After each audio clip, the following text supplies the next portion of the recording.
Warning. The program you're about to watch contains explicit language and descriptions of adult themes and graphic violence that people may find disturbing. Viewer discretion is advised.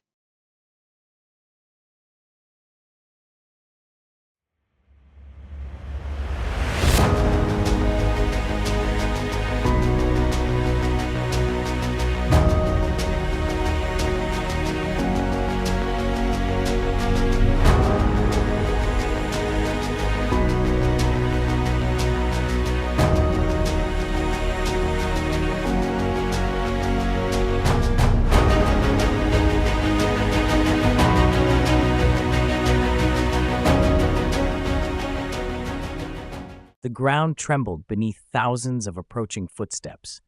The enemy army came into view, a wave of steel and banners marching forward with lethal precision. Then, without warning, they charged. Screams erupted as both sides clashed. Swords met shields, arrows whistled through the air, and the ground was soon stained with blood. Kaizo moved like a whirlwind, cutting through enemy ranks, his blade a blur of silver. Through the chaos, his eyes locked onto the enemy commander. He was armored in black and wielded a massive broadsword. Kaizo charged. The commander turned, raising his weapon just in time. Their swords met with a deafening clang. The two warriors exchanged fierce strikes, their skills evenly matched. But Kaizo was faster. He dodged a heavy swing and countered with a precise slash, forcing the commander onto the defensive. Their swords locked as they stared each other down. Kaizo uses his other arm and shoved the back of his blade, pushing the commander down. With a final strike, he knocked the man to the ground. The enemy's blade falls to the ground beside him. Kaizo pointed his sword at his throat. "Surrender," Kaizo commanded. The commander reached for his weapon. Kaizo reacted instantly, slicing his hand before it could touch the hilt. The commander gritted his teeth, clutching his bleeding limb. Then he shouted, "Retreat!" The enemy forces hesitated before turning and fleeing. Kaizo's soldiers roared in victory and surged forward. "Stop," Kaizo called. The army froze. "We do not chase fleeing enemies," he said. "There could be an ambush waiting for us." The soldiers nodded, acknowledging his wisdom. The battlefield quieted as the last of the enemy disappeared over the horizon. A soldier approached Kaizo. "Your Highness, we've captured prisoners. What are your orders?" Kaizo walked toward them. The prisoners knelt before him, their faces filled with exhaustion and fear. He studied them for a long moment before speaking. "Why do you fight for your king?" Kaizo roared a question. Silence. Then, one of them finally answered, voice trembling. "He told us you wanted our land and wealth." Kaizo stepped closer, meeting the prisoner's eyes. "I have a message for your king. We want peace. Tell him to cease fire, to prevent more meaningless bloodshed." He turned to his soldiers. "Let him go." The prisoner hesitated before scrambling to his feet and running off. "What about the rest?" a soldier asked. "We take them to our jail. Make sure they are fed and treated with dignity." "Are you sure?" another soldier asked. "They may be our enemies, but they are still human," Kaizo said firmly. The soldiers obeyed, leading the prisoners away. Another soldier rushed up. "Sir, what about our wounded? We set up a medical tent. Treat our injured." "Yes, sir." The soldier hurried off. Kaizo turned to his army. "We camp here and rest. If they attack again, we will be ready."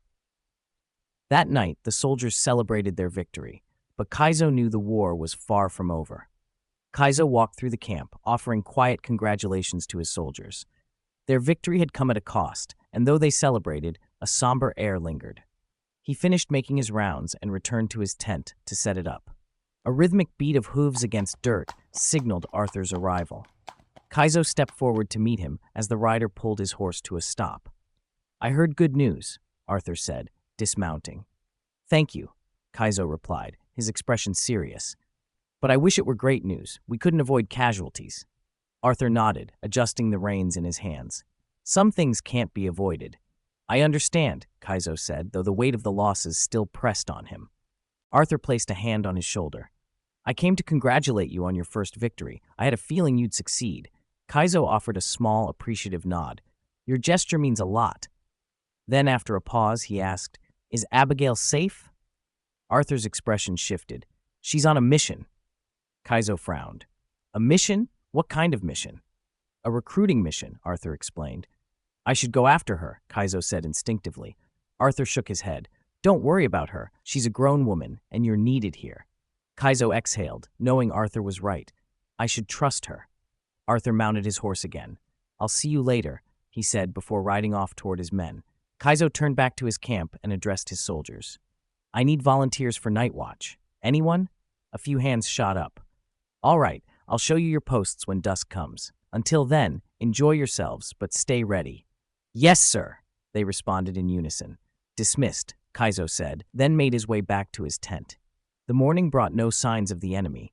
Arthur returned, leading a group of men and several captives in chains. Kaizo approached as Arthur dismounted. Kaizo, we got some slaves to replace the men you lost, Arthur said. Kaizo's eyes swept over the prisoners. His gaze hardened. They're all black, Arthur sighed. You noticed that too. Kaizo stepped forward, studying the faces of the enslaved men. Feed them, he ordered. Yes, sir, a soldier responded before hurrying off. As the captives ate, Kaizo observed them. One man, taller and more muscular than the others, bullied the weaker ones, taking extra rations. When a soldier stepped in to stop him, the man shoved him aside. A commotion erupted. Kaizo and Arthur approached, and the chaos immediately stilled. The soldier, still fuming, raised his hand to strike the large slave. Before he could land the blow, Kaizo caught his wrist midair. We don't hit our comrades, Kaizo said evenly. He turned to the bully. What's your name? The man remained silent. Arthur's patience snapped. You will answer him, he barked. Kaizo lifted a hand, silencing Arthur without a word. His gaze remained fixed on the prisoner. You're bigger than the others, and you take their food. Tell me, when the enemy attacks, how will they fight if they're too weak to stand? You'll all lose. The man finally spoke, his voice deep and defiant. Not every man deserves food. Every man deserves equality, Kaizo countered. The man let out a sharp laugh. Equality?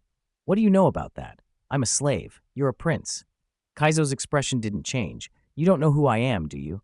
The prisoner sneered. I take what I want because I'm strong. Then, shifting the conversation, he challenged. You think you can stop me? Kaizo took a step closer. Show me how strong you really are. The man's muscles tensed. If I were out of these chains, I would. Arthur interjected, his voice filled with anger.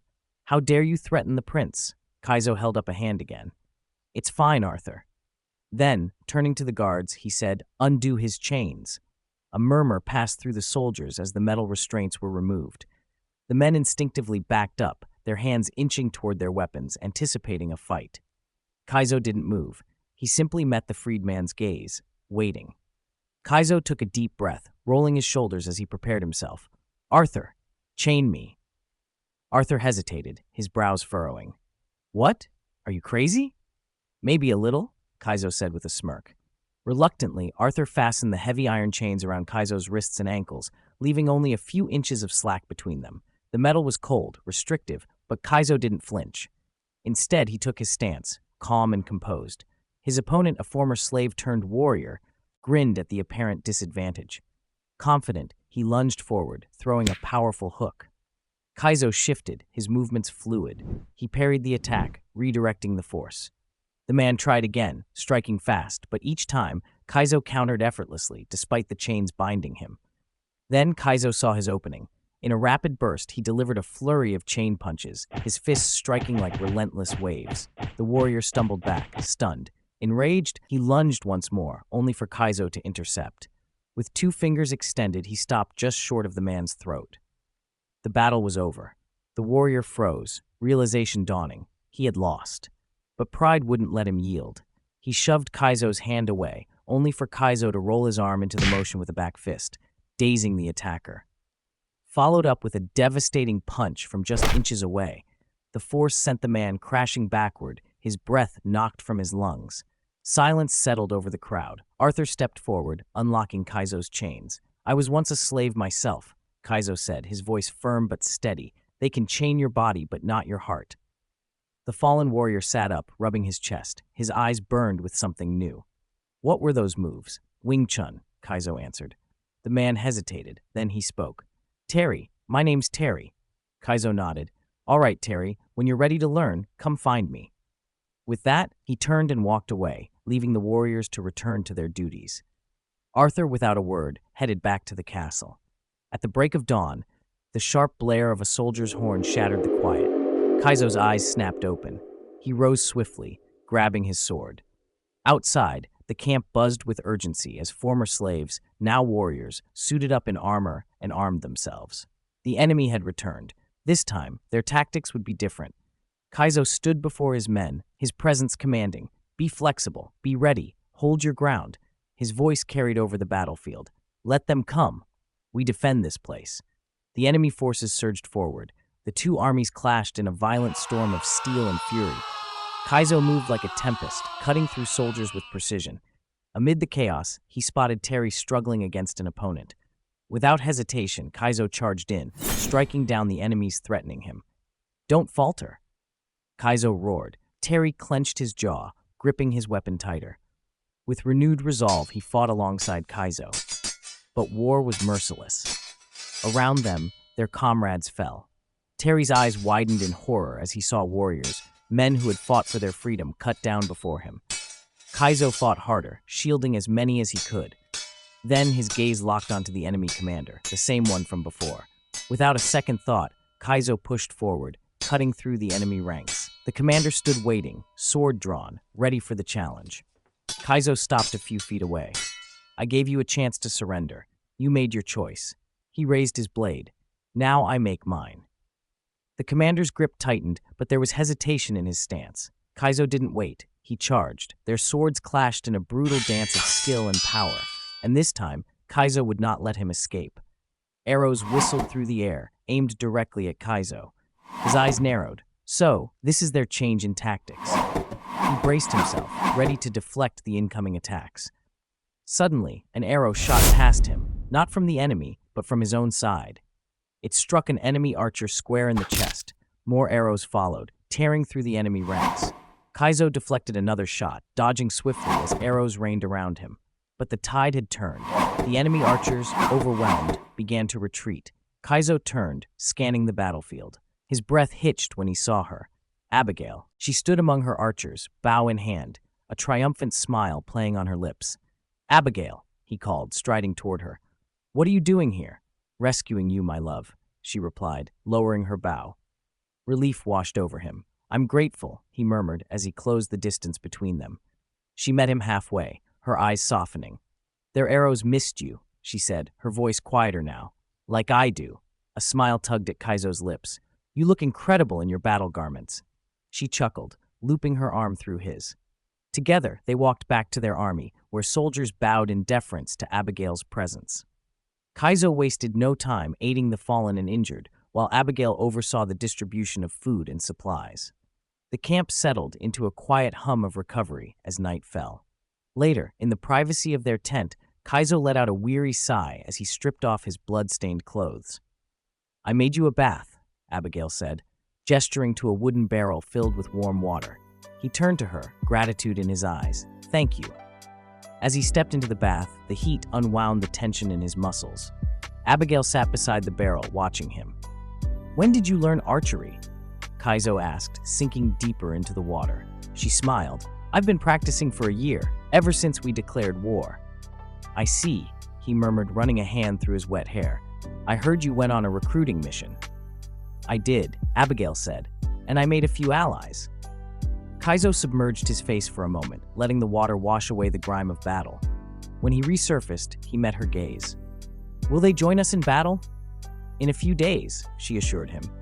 Kaizo stood, water dripping from his body. Abigail handed him a towel, which he accepted with a nod. He dried himself off, then wrapped it around his waist. The war still loomed, but for now they had this moment. As Kaizo turned to grab fresh clothes, he spoke without looking back. Will you be staying the night? Abigail had already shut the tent tightly behind her. Her clothes were partially removed, her bare skin illuminated by the dim candlelight. Kaizo turned around and froze. His eyes widened in surprise, fixed on her as she let down her golden hair, shaking it loose until it fell wildly into place. It's been a while since we've been together, Abigail murmured, stepping toward him while slipping off the last of her clothing. Kaizo sat down on his bed, watching her for a moment before reaching for the candle's flame. With a soft breath, the light went out. The The morning came too soon, Your Highness. A soldier's voice rang out from outside the tent. Inside, Kaizo and Abigail remained intertwined beneath the sheets. He groaned, rubbing his temples before calling back. Give me a minute. Reluctantly, he rose, dressed swiftly, and stepped outside. The crisp morning air greeted him as he faced the waiting soldier. What is it? Kaizo asked. We found an enemy spy at dawn, the soldier reported. What are your orders? Kaizo considered for a moment, then nodded. I want to speak with him myself. Let me finish up here and I'll come. At that moment, Abigail emerged from the tent, now clad in her gear. She adjusted her gloves, her gaze sharp and knowing. We caught a spy, Kaizo told her. I heard, she replied, fastening her belt. Will you come with me? He asked. She shook her head. I can't. I have matters to attend to at the castle. Kaizo exhaled, watching as she strode toward her horse. As she mounted, he turned to his men. I need 2 volunteers. 2 soldiers immediately stepped forward. Escort the princess safely back to the castle, he commanded. Yes, sir. The soldiers saluted before climbing onto their horses. Abigail gave him a small smile. Thank you, love. Kaizo studied her for a moment. What should I do with the spy? She held his gaze, unwavering. I trust you'll do what's right. With that, she urged her horse forward, riding off with her escorts into the morning light. Kaizo remained still for a beat, watching her disappear over the horizon before turning back to face the duties that awaited him. The spy would have answers, and Kaizo intended to get them. The spy sat on the cold ground, his wrists raw from the tight ropes binding them. His feet were tied to a wooden post, preventing any chance of escape. His face was bruised, his clothes torn, and yet, despite his condition, his eyes burned with defiance. Kaizo stepped into the dimly lit prison tent, his gaze steady as he approached the captive. The flickering torchlight cast long shadows across the canvas walls. What's your name? Kaizo asked. The spy lifted his chin, his expression hardened. I won't tell you. Are you willing to die for your king? Yes, the answer came without hesitation. Kaizo studied him, nodding slightly. Very loyal, I see. He crossed his arms. What does your king want? The spy's lip curled into a sneer. He wants all of you lowlanders to perish. Kaizo remained calm. And why is that? You lowland pigs want to take our money, our land, our wealth, our women. Kaizo exhaled slowly. Seems your king has deceived you. The spy scoffed. You expect me to believe that? Kaizo crouched to the spy's level, his voice steady but firm. We want peace. We offered a treaty. Your king refused. The spy's nostrils flared. You're lying. How would you know what your king wants? Kaizo held his gaze. Because I am the prince of the lowlands, the future king, and I am here to tell you that peace is what I want. Not your land, not your wealth. Just peace. I want both kingdoms to stop this madness. The spy froze, his breath catching. He searched Kaizo's face, looking for deception. I don't believe you. Kaizo stood. Tell me, what kind of king hides behind his walls while men like you die for him? The spy flinched, his bravado cracking. Kaizo took a step closer. I fight beside my soldiers. I bleed as they bleed. I stand where they stand. Does your king do the same? Silence. The spy looked down, shame flickering across his face. Kaizo turned to a nearby soldier. Feed him. Make sure he doesn't escape. The soldier hesitated. Sir, we are low on food, only enough for our own men. Kaizo didn't hesitate. Then give him my portion. The soldier's eyes widened. The spy's head snapped up in disbelief. Kaizo's voice was steady. Don't mistreat him. He is our enemy, but he is still human. He turned and walked out of the tent. Behind him, the spy sat in stunned silence. Terry stood, waiting for Kaizo. Master, I'm ready to learn, he said, kneeling before him. Kaizo nodded. Good. Come with me. He led Terry to an open training ground where the wind carried the sounds of distant soldiers drilling. Let me introduce you to Wing Chun, Kaizo began. It's a close-quarter combat style. Attack and defense happen simultaneously. You generate explosive power, no matter the distance. Chain punches overwhelm the enemy. You use your opponent's force against them, making size and strength irrelevant. Instead of resisting an attack like a barrier, you flow with it, control it, creating an opening, then strike. As Kaizo spoke, he demonstrated each movement, his motions fluid yet precise. Terry mimicked them, absorbing every detail. Practice these basics, Kaizo instructed. Before long, the once enslaved and other soldiers gathered, watching in admiration.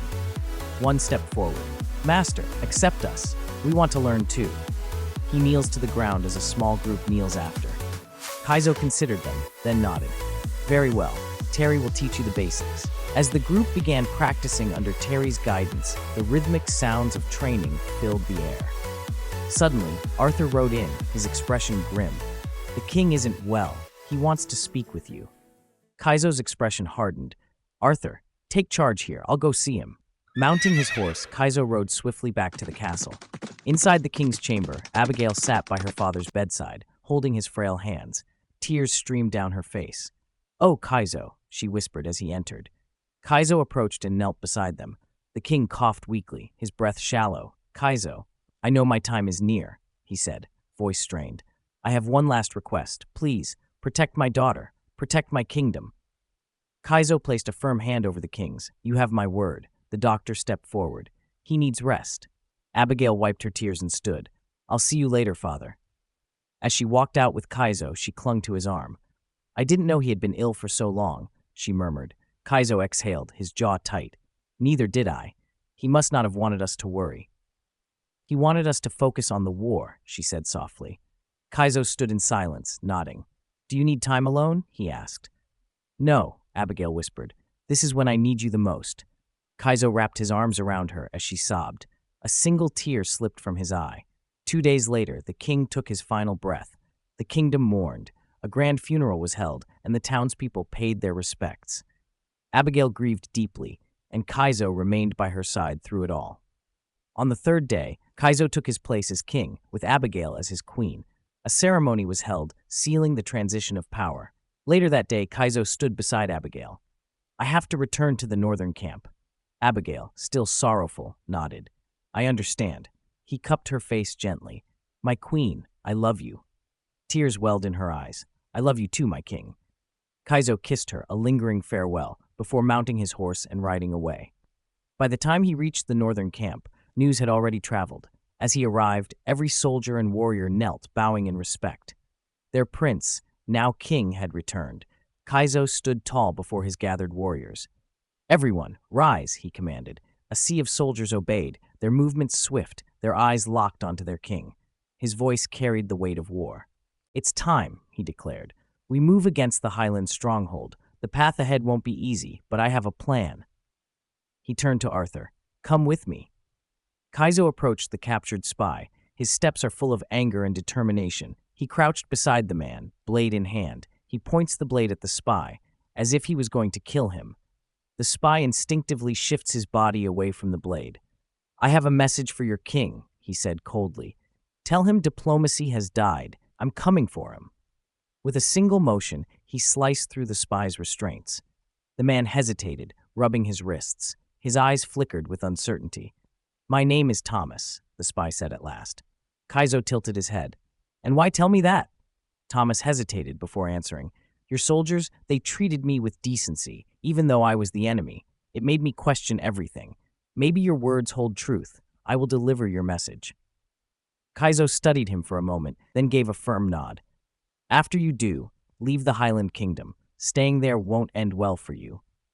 "I will," Thomas promised before disappearing into the night. Kaizo turned to Terry. "I need you inside the Highland stronghold," he said. "This won't be easy." Terry met his gaze without fear. "Just tell me what needs to be done." "You and a few of your most trusted warriors will go in as slaves," Kaizo explained. "I will have you sold to the Highland. Once inside, wait. Endure whatever they throw at you.